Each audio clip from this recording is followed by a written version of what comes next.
ADCB presents Top Guns in association with Audi. Welcome to another episode of Top Guns. I'm your host, Anesh Jagtiani.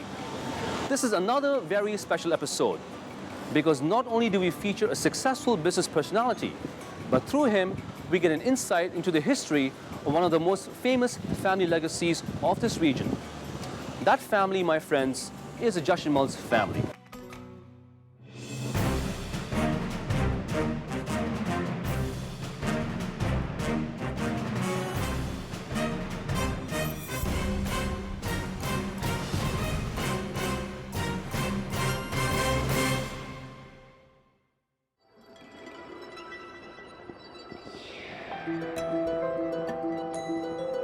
Just a few decades ago, when this region was only a desert, and the only mode of transportation was the sea, weather conditions hostile, and only the few and adventurous would venture into a place like this.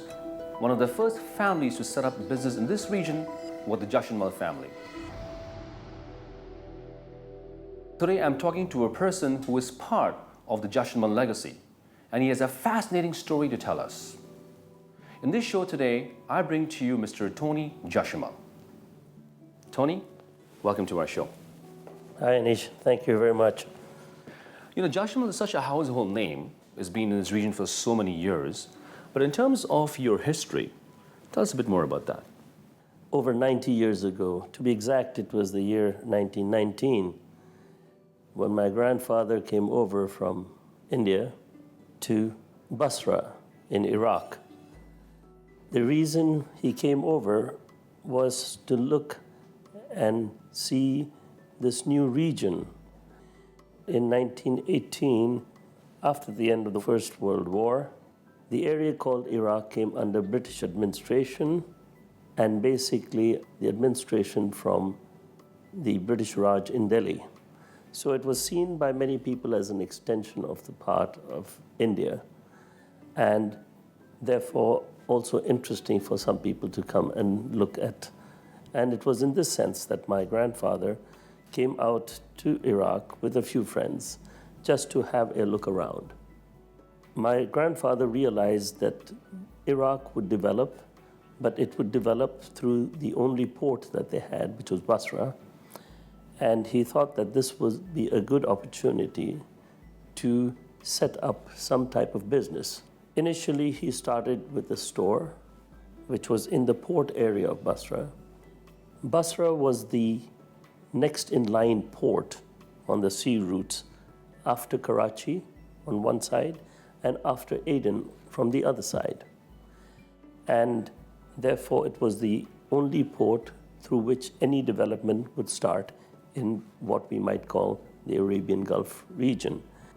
His store developed into a much bigger store, which one could classify in modern terms as a department store. And this business thrived, and the company and the family was doing well. My father, who by then had finished school and college, who was now ready to join business, my father joined him in Basra and was with him for a couple of years. How old was your father that time when he joined? My father would have been about 22 when he joined him. But in 1931, oil was found in Kuwait. This area also was under the administration of the British, and the British government requested my grandfather to open a similar store in Kuwait to the one that my grandfather had in Basra. Now, if we go down that way, oil was found in Kuwait and Bahrain in the early 1930s. So when oil was then found in the lower Gulf, that's when, in the same way, we were requested by the different royal families to actually set up similar department stores, as they knew that we already had in Kuwait and in Bahrain already. So this was in 1931, you set up your store in Kuwait.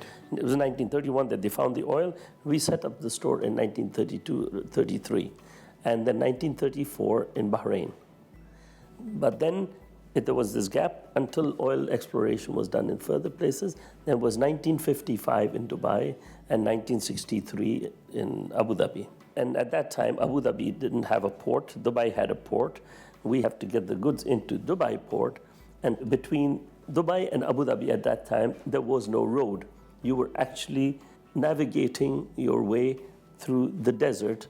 And then in 1948, my grandfather decided to retire, and he went back to India because he had 3 younger sons who were still going to school, and he left the business with his 2 eldest sons, which was my father and the next brother, Atma, who was in Bahrain. The expansion which was done further down the Gulf in Dubai and Abu Dhabi was actually done by my uncle, Atma, who was younger to my father. So my father was then basically looking after the northern part of the Gulf, and my uncle was looking after the southern part of the Gulf. The remaining 3 sons, 2 of them decided to come into the business. One decided not to come into the business, and he now lives in Canada. But the other 2 came to the business. One eventually then came and settled in Dubai to look after the business in Dubai, Mr. Hero Jashanmal, and one ended up in Abu Dhabi, and that was Mr. Mohan Jashanmal. How you're going to behave with this person because God has sent him. Now this philosophy of extreme respect for a human being, therefore in our business to a customer, we see God in every customer. And that's, I think, is one of the best legacy of my father, my eldest brother, Tony's father, Narayan, and Bharat's father, Atma, and Shuja's father, Hero, and myself, so this, I think, is the best, and we continue doing this. We continue serving people. I've been in the business for about 6 years now, and started in going through a management training program, first through our warehousing division, then into our retail businesses, so our department stores, and then later on into our print media business. When I started in the print media business, it was as a distribution manager, so first handling just our wholesale and distribution of international newspapers, magazines, and books, and then later on took over about 5 years ago, took over the business as a whole as the general manager of the business. In 1973, the family got together for 2 days, and it was decided then that the way the company should flow now is that it should be seen professionally. Many of the customers that we have, and especially people who've been here a long time and who know the Jashanmal stores, we have a great loyalty amongst many.